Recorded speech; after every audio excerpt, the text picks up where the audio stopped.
Hello friends, आज हमें पढ़ना है क्षारक के रासायनिक गुणधर्म। इसके पहले के लेक्चर में हमने अम्ल तथा क्षारक क्या होते हैं, अम्ल के रासायनिक गुणधर्म तक पढ़ लिया था। और इसके बाद आज हमें पढ़ना है क्षारक के रासायनिक गुणधर्म। तो लेक्चर स्टार्ट करने से पहले हम आपको बता देते हैं, ये जो हमारा लेक्चर है और इसके लेक्चर के एंड होने के बाद जो डिस्क्रिप्शन लिंक में आपको नोट्स मिलेगा, वो नोट्स और ये हमारा लेक्चर यूपी बोर्ड के एनसीईआरटी सिलेबस बेस्ड है। सो यूपी बोर्ड के क्लास 10th के स्टूडेंट के लिए बेनिफिशियल है। और साथ ही साथ जो भी कम्पिटिटिव एग्जाम होते हैं उसमें जो साइंस का पोर्शन होता है वो एनसीईआरटी 10th लेवल का होता है। सो ये कम्पिटिटिव एग्जाम के लिए भी यूजफुल है। सो आप लेक्चर को लास्ट तक देखिएगा। आप लेक्चर को लास्ट तक देखोगे तो आपको क्षारक के रासायनिक गुणधर्म मीन्स क्षारक की क्या क्या रासायनिक गुणधर्म है उसके बारे में पूरा आइडिया लग जाएगा। और आपको नोट्स को लिखने की भी नीड नहीं है। डिस्क्रिप्शन बॉक्स में आपको नोट्स का पीडीएफ फॉर्म में लिंक गिवन है। लेक्चर एंड होने के बाद जैसे ही लेक्चर एंड होगा उसके बाद आपको दिख जाएगा, आप चेक करोगे कि डिस्क्रिप्शन बॉक्स में रहेगा, तो आप वहां से डाउनलोड कर सकते हो। तो फ्रेंड्स स्टार्ट करते हैं। हमारा पहला है कि क्षारक की धातु के साथ अभिक्रिया। मीन्स क्षारक जब धातु के साथ अभिक्रिया करता है तो क्या बनता है। एग्जाम में पर्टिकुलर कोई क्षारक दे देगा, जैसे सोडियम हाइड्रोक्साइड दे देगा, पोटेशियम हाइड्रोक्साइड दे देगा, मैग्नीशियम हाइड्रोक्साइड दे देगा, ये सभी आपके क्या है, क्षारक है।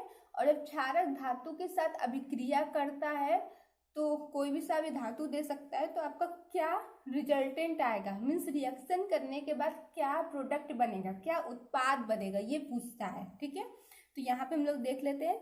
तो कि जब क्षारक की धातु के साथ अभिक्रिया, क्षारक जब धातु के साथ अभिक्रिया करता है तो लवण और हाइड्रोजन गैस बनता है। इसके पहले के लेक्चर जो अम्ल के रासायनिक गुणधर्म वाला लेक्चर था उसमें हमने पूरा काफी अच्छे से समझाया था कि रिएक्शन कैसे बनता है, कैसे चेक करते हैं कि जो हमारा यौगिक बना है वो सही यौगिक बना है कि नहीं बना है। तो उसमें बहुत अच्छे से समझाया था।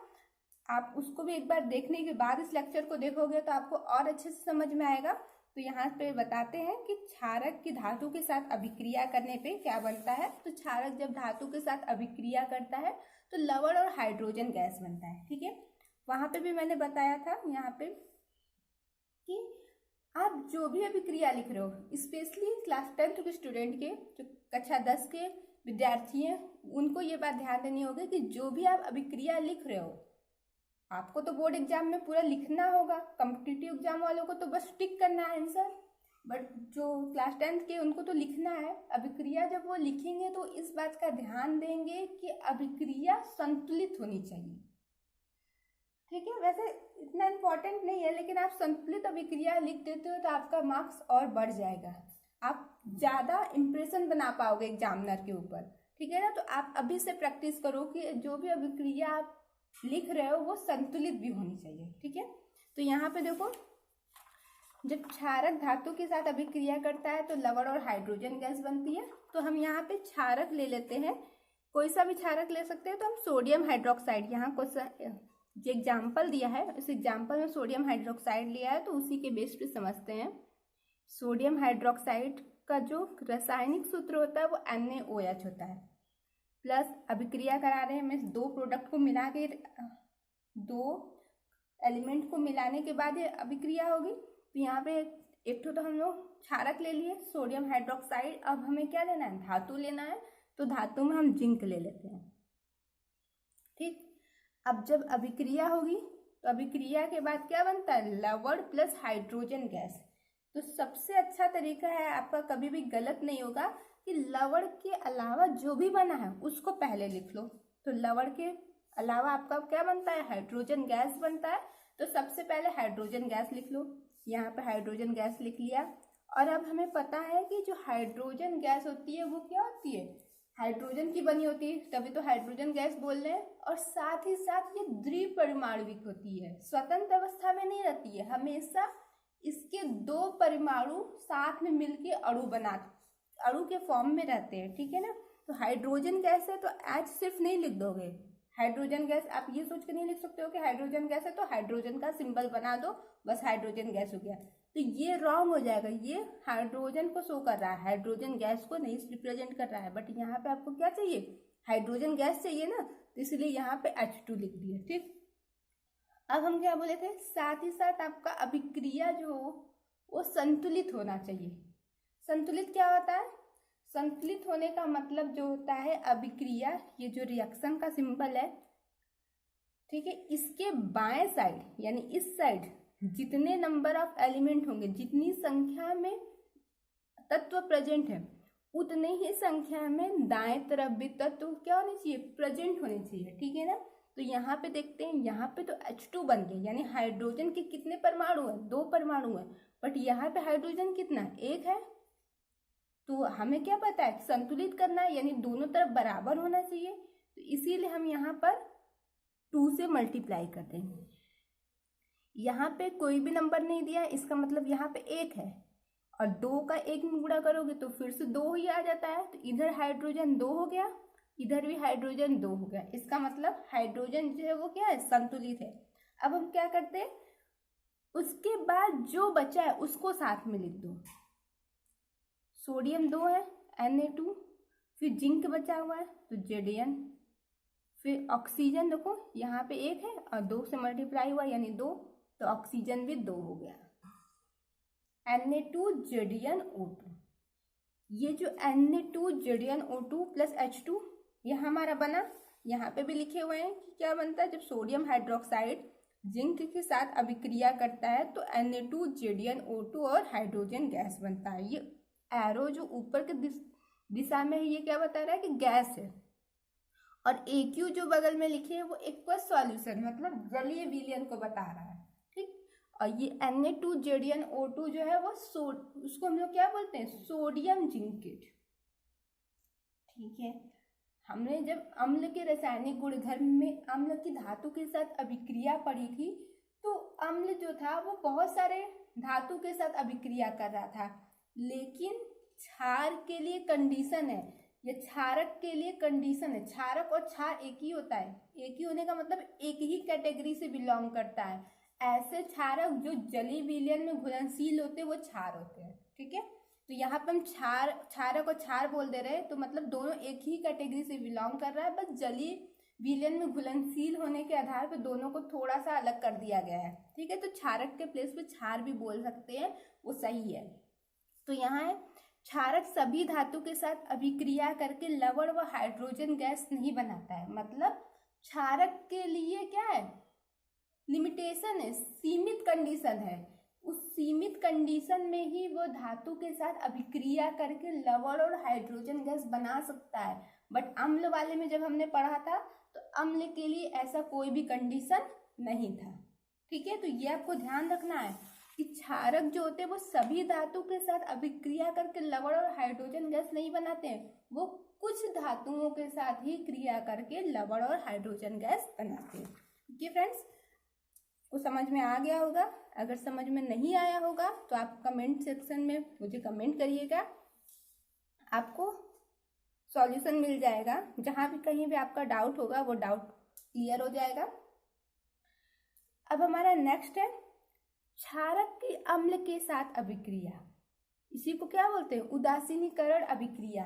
ये हम लोग अम्ल के साथ भी पढ़े थे, अम्ल के वाले में भी पढ़े थे। क्षारक की अम्ल के साथ अभिक्रिया या अम्ल की क्षारक के साथ अभिक्रिया, दोनों तो सेम ही है ना, तो इसी को बोलते हैं उदासीनीकरण अभिक्रिया। ये उसमें भी पढ़े थे, इसमें थोड़ा जल्दी जल्दी देख लेते हैं इसको। ये देखो, क्षारक हमने यहाँ पे सोडियम हाइड्रोक्साइड ले लिया, अम्ल H2SO4, H2SO4 को क्या बोलते हैं, सल्फ्यूरिक अम्ल बोलते हैं। जब ये अभिक्रिया करता है तो जल बनता है, और ये क्या बनता है, लवण। यहाँ पे सॉरी हाइड्रोजन गैस लिख दिए थे, यहाँ पे जल होना चाहिए। ठीक है, तो ये जल बना और साथ ही साथ लवण बना। तो ये लवण का जो Na2SO4 बना, उस लवण का क्या नाम है, सोडियम सल्फेट। ठीक, अब यहाँ पे एक और है, देखो जब क्षारक अम्ल के साथ अभिक्रिया करता है तो उदासीनीकरण अभिक्रिया उसको बोलते हैं। तो मतलब अम्ल जो होता है वो क्षार के प्रभाव को खत्म कर देता है, निरस्त कर देता है, और जो क्षारक होता है वो अम्ल के प्रभाव को निरस्त कर देता है। तो निरस्त या उसको कैंसिल जो करता है वो कैसे कैंसिल करता है? एक्चुअली जो अम्ल होता है, पहले की वीडियो में हमने पढ़ा है कि अम्ल जो होते हैं वो जलीय विलयन में H+ आयन देते हैं। अम्ल जलीय विलयन में H+ आयन दिए, और जो क्षारक होते हैं वो जलीय विलयन में क्या देते हैं? OH- आयन देते हैं। तो यानी क्षारक का OH- आयन आ गया। ये AQ बीच बगल बगल में लिखे हैं, इसका मतलब वही है। ये एक्वस सॉल्यूशन मतलब जलीय विलयन की बात कर रहा है। और जब ये अभिक्रिया करते हैं तो न्यूट्रलाइजेशन रिएक्शन, मतलब हिंदी में इसको बोलते हैं उदासीनीकरण अभिक्रिया। उदासीनीकरण अभिक्रिया होगा, और उदासीनीकरण अभिक्रिया होगा तो ये H+ और OH- दोनों एक साथ ज्वाइंट हो जाएंगे। मतलब देखो यहाँ पे देखते हैं, H+ और OH- जब अभिक्रिया किया तो देखो इस पे प्लस साइन, इस पे माइनस साइन, प्लस और माइनस को जोड़ो, प्लस मतलब एक नंबर भी लेते हैं +1 और +-1। इतना तो मैथ हम लोग जानते ही हैं। +1 में -1 को अगर जोड़ते हैं तो यहाँ पे क्या आ जाता है? 0 आ जाता है। इसी तरह इसका +1 और इसका -1 जब जोड़ेंगे तो क्या आ जाएगा? 0 आएगा। तो यानी कि इस पे जो चार्ज आएगा, इस पे जो आवेश आ रहा है वो 0 आ रहा है। तो 0 आवेश आ रहा है यानी एक यौगिक बन रहा है। और इसके बाद इन दोनों को कंबाइन कर देंगे, 2 ठो हाइड्रोजन है तो H2। और ये क्या होता है? स्टेबल कंडीशन होता है, मतलब स्थायी होता है। अब इसके बाद ये रिएक्शन फिर से नहीं करेगा। जो आयन होते हैं वो बाद में रिएक्शन करते हुए अपने को स्थायी बनाने का प्रयास करते हैं, लेकिन जो पहले से स्थायी है वो थोड़ी ना रिएक्शन करेगा। ठीक है ना? क्लियर है? अब इसके बाद है हमारा क्षारक का अधात्विक ऑक्साइड के साथ अभिक्रिया। क्षारक जब अधात्विक ऑक्साइड के साथ अभिक्रिया करता है तो क्या बनता है, हमें ये देखना है। तो पहले सबसे पहले जान लेते हैं कि अधात्विक ऑक्साइड क्या होता है। अधात्विक मतलब अधातु।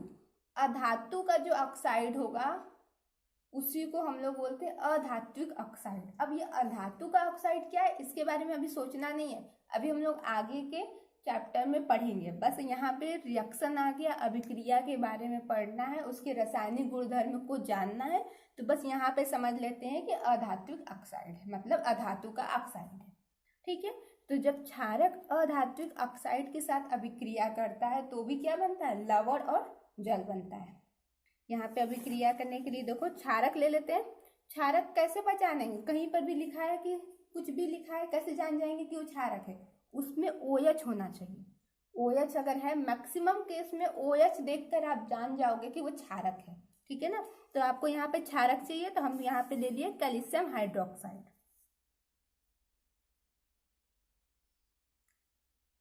ये CaOH का होल ट्वाइस।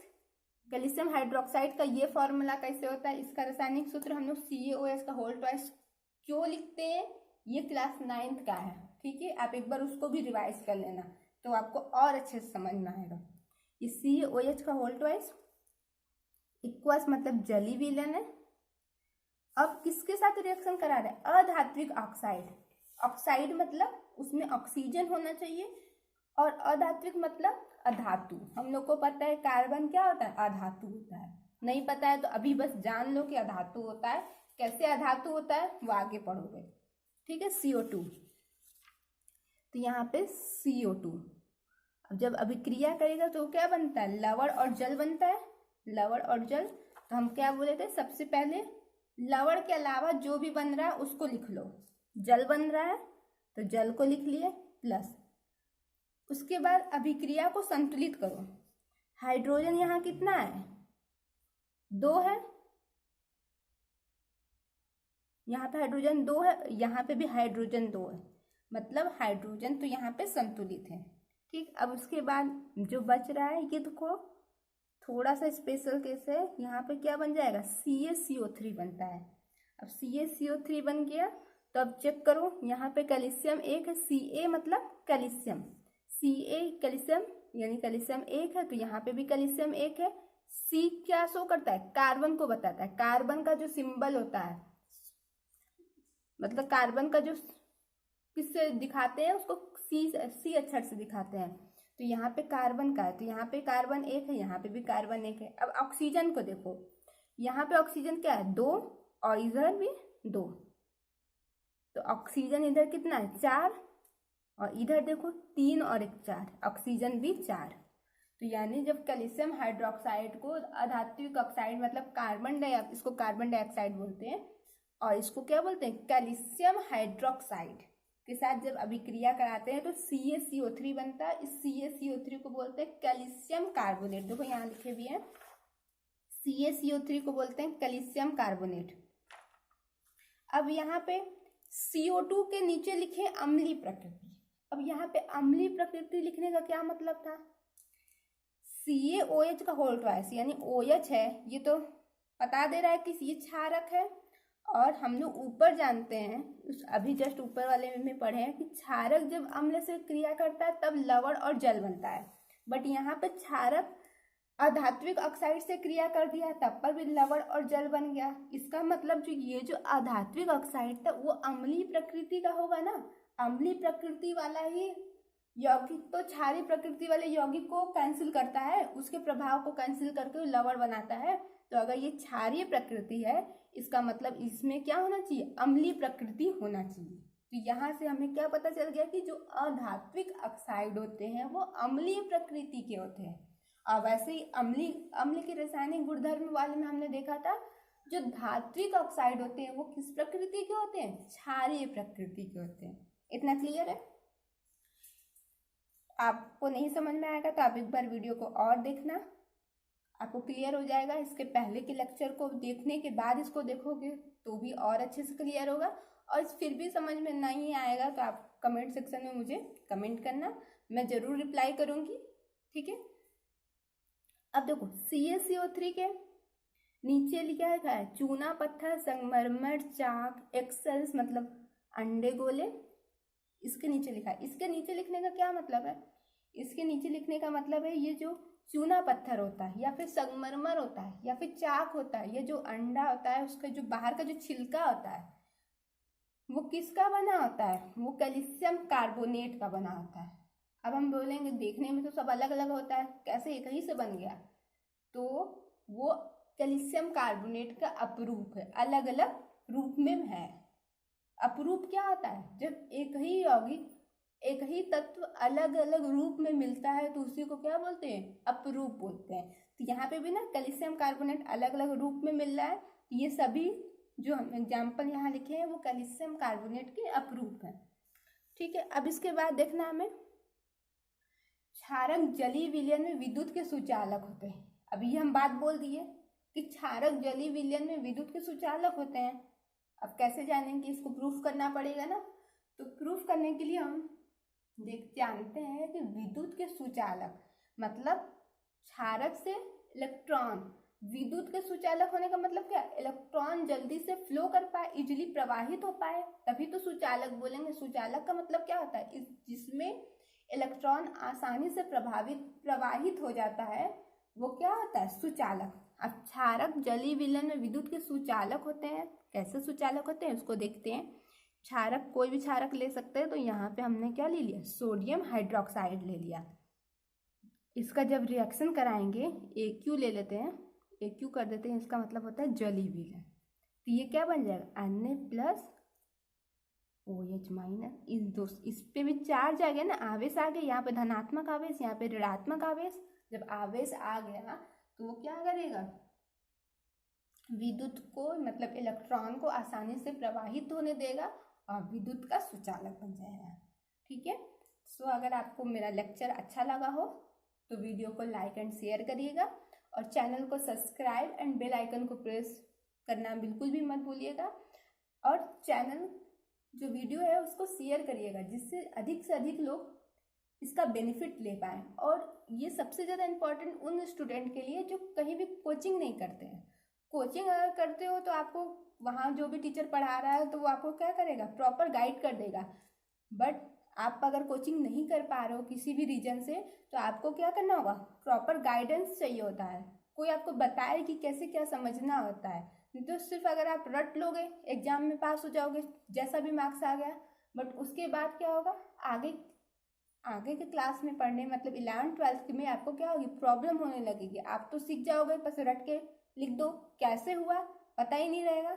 सो ज़्यादा से ज़्यादा लोगों को शेयर करिए, जिससे अधिक से अधिक लोग इसका बेनिफिट ले पाए। Okay, thank you.